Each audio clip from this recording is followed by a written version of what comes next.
Hello बच्चों, let's see this question. This question से it has a fill in the blanks. तो statement पढ़ते हैं. The candidate who was to fill a dash from form है, ये from नहीं है, ठीक है.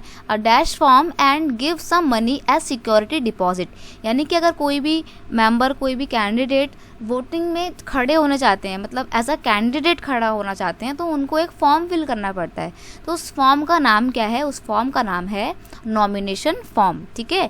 The candidate was to fill a nomination form and give some money as a security deposit. एक तो नॉमिनेशन फॉर्म फिल करना पड़ता है और कुछ थोड़ा बहुत पैसा जो है वो सिक्योरिटी डिपॉजिट के तौर पे भी जमा करवाना पड़ता है इलेक्शन कमीशन के पास में. ठीक है.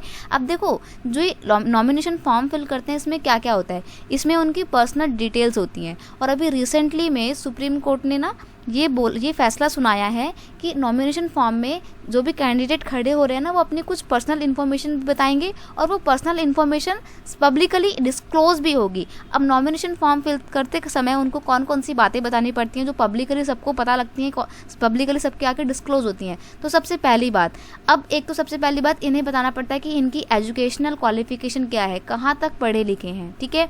दूसरी बात कि इनके ऊपर कितने क्रिमिनल केस चल रहे हैं. अगर कोई क्रिमिनल केस चल रहा है, कोई लीगली इनके ऊपर कोई एक्शन लिया गया है, कोई भी इनकी हिस्ट्री रही है क्रिमिनल केस से रिलेटेड, तो वो इनको सब कुछ डिस्क्लोज करनी पड़ती है, पूरी तरीके से बतानी पड़ती है. ठीक है. तीसरी बात ये भी कि इनके पास कितनी प्रॉपर्टी है, इनको ये भी डिस्क्लोज करना पड़ता है पब्लिकली. ठीक है. फिर ये भी बताना पड़ता है कि इन्होंने बैंक से कितना लोन लिया हुआ है या कितना पैसा किसको दिया हुआ है. ये सारी चीज़ें एक कैंडिडेट को अपने नॉमिनेशन फॉर्म में फिल करनी पड़ती है और ये सारी की सारी इन्फॉर्मेशन पब्लिकली भी डिस्क्लोज की जाती है, ताकि जो जनता है वो फेयरली पूरा मतलब रीड कर पाए कि कौन सा कैंडिडेट कैसा है, उसकी क्या हिस्ट्री रही है, और उसके बाद वो अपना एक जजमेंट ले पाए, एक अपना डिसीजन ले पाए कि हाँ भाई फाइनली किसको वोट करना है. ठीक है. तो समझ गए ना कि कैंडिडेट को क्या फिल करना पड़ता है. कैंडिडेट को एक नॉमिनेशन फॉर्म फिल करना पड़ता है. I hope you understand it well. Best of luck.